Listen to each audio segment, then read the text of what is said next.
Hello everyone, welcome to our channel. ಇವತ್ತು ಎಲ್ರಿಗೂ ಗೊತ್ತೇ ಇದೆ, ದೊಡ್ಡ ಗಣೇಶನ ಜಾತ್ರೆ ಪ್ರಾರಂಭವಾಗಿದೆ.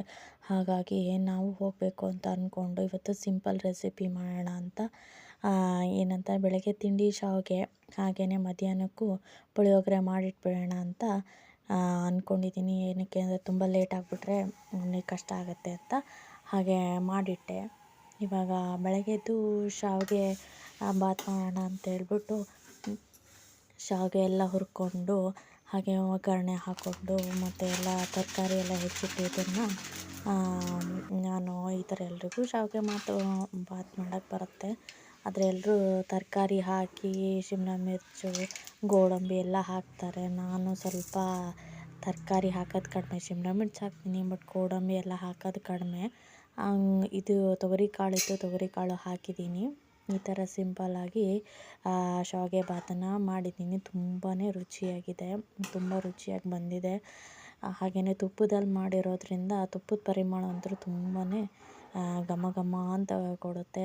ಆಮೇಲೆ ಟೊಮೆಟೊ ಮತ್ತು ಮೆಣಸಿನ್ಕಾಯಿ ಎಲ್ಲ ಕರೆಕ್ಟ್ ಹದದಲ್ಲೇ ಬಂದಿದೆ. ನನಗಂತೂ ತುಂಬಾ ಖುಷಿ ಆಯಿತು. ಏನಕ್ಕೆ ಅಂದರೆ ಶಾವಿಗೆ ಬಾತ್ ಮಾಡಿದಾಗೆಲ್ಲ ನನಗಿದೇ ಪ್ರಾಬ್ಲಮ್ ಆಗುತ್ತೆ. ಹಾಗಾಗಿ ಇವತ್ತು ತುಂಬಾ ಖುಷಿ ಆಯಿತು. ಹಾಗೆಯೇ ಇನ್ನೊಂದು ಪುಳಿಯೋಗರೆ ಮಾಡಿಬಿಡೋಣ ಅಂತಂದು ಪುಳಿಯೋಗರೆಗೂ ಎಲ್ಲ ರೆಡಿ ಮಾಡಿ ಇಟ್ಕೊಂಡಿದ್ದೆ. ಒಗ್ಗರಣೆ ಹಾಕ್ಕೊಂಡು ಈ ಕಡೆ ಹುಣಸೆಹಣ್ಣು ಬೇರೆ ಕಡೆಗೆ ನೆನೆ ಹಾಕಿ, ಅದು ಕೂಡ ತುಂಬ ಬಿಸಿ ನೀರಲ್ಲಿ ನೆನೆ ಹಾಕ್ತೀನಿ ನಾನು ಯಾವಾಗಲೂ ಹುಣಸೆಹಣ್ಣು. ಯಾಕೆಂದರೆ ಅರ್ಜೆಂಟಿಗೆ ಬೇಗ ಹುಳಿ ಬಿಡುತ್ತೆ ಅಂತೇಳ್ಬಿಟ್ಟು ಬಿಸಿ ನೀರಲ್ಲೇ ನಾನು ಹುಣಸೆಹಣ್ಣು ನೆನೆ ಹಾಕೋದ್ರಿಂದ ಅದು ತುಂಬಾ ಬೇಗ ಹುಳಿಬೇಕು. ಹಾಗಾಗಿ ಪುಳಿಯೋಗರೆಗೋಸ್ಕರ ಬೇಗನೆ ಮಾಡಿಬಿಟ್ಟೆ. ಸಾಂಬಾರು ಪುಡಿ ಅಂತೂ ನನ್ನ ಹತ್ರ ರೆಡಿಗಿರುತ್ತೆ. ಸಾಂಬಾರು ಪುಡಿ, ಉದ್ದಿನಬೇಳೆ, ಕಡಲೆಬೇಳೆ ಅದೆಲ್ಲ ಹುರ್ಕೊಂಡು ಪುಡಿ ಮಾಡಿ ಇಟ್ಕೊಂಡಿದ್ದೆ. ಅದನ್ನೆಲ್ಲ ಹಾಕಿ ಖಾರ ಪುಡಿನೂ ಸ್ವಲ್ಪ ಹಾಕಿ, ಈ ಖಾರ ಪುಡಿ ತುಂಬಾ ಒಳ್ಳೆ ಖಾರ ಪುಡಿ. ಏನಕ್ಕೆ ಅಂತಂದರೆ ಹೊಟ್ಟೆ ಉರಿ ಬರಲ್ಲ.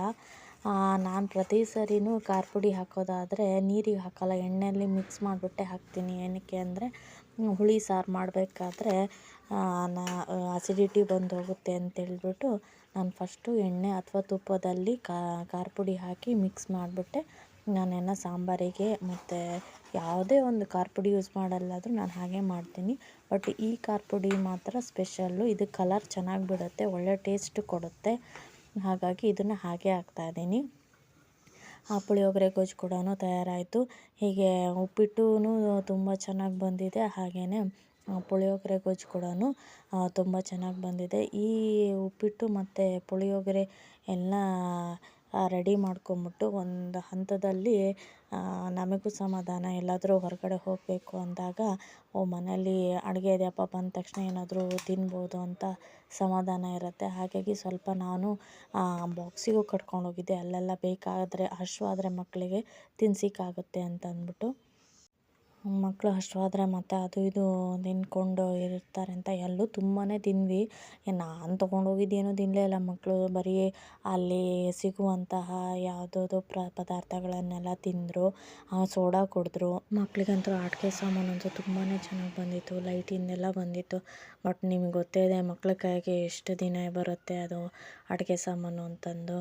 ನೋಡಿ ಎಷ್ಟು ಚೆನ್ನಾಗೆಲ್ಲ ಬಂದಿತ್ತು. ನೀವು ಹೋಗಿ ತುಂಬ ಎಂಜಾಯ್ ಮಾಡ್ಬೋದು.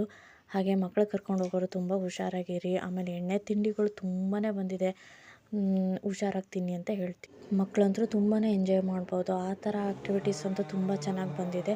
ಹಾಗೆ ಎಲ್ಲರೂ ಹೋಗಿ ಬನ್ನಿ ಅಂತ ಹೇಳ್ತೀನಿ. Thanks for watching.